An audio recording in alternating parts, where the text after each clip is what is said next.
MotorWeek is made possible by Lucas Oil, TireRack.com, and RockAuto.com.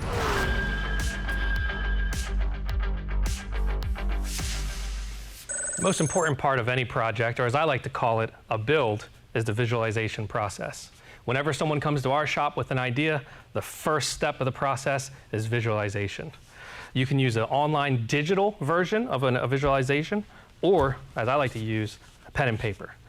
I like to draw out every idea we have on pen and paper because you can get an idea very quickly of where the light hits it, where the shadow falls, where the highlights might be, and what area of the project might complement with a graphic. So what I like to do is get all my lines out, figure out where everything's going to be, and then start just drawing in where I might see a graphic on this project. And once you get a solid idea of where your graphic's going to fall, and you're happy with it on pen and ink, then you go to your car. And on the car, I like to use simple painter's tape. This is paint safe. You're not going to damage the project by using it for reference, but you start with a fine line and you figure out where you want that line to start.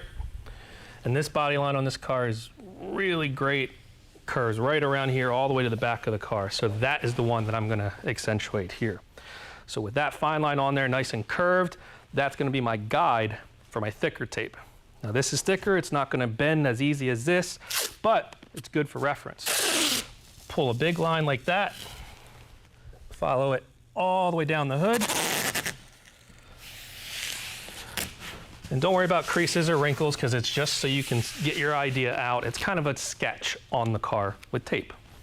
Now, if you want to get complex and a little more advanced, you can use an even thinner piece of tape and lay out. What I like to do in my shop is I use this to lay out flames and complex graphics, just like this.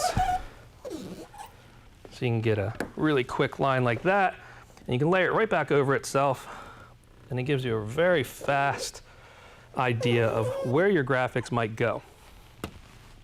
So once you have your idea down on pen and ink, you visualize it there, you can move to a physical on the car with some design aids like tape. If you have any questions, hit us up here at MotorWeek.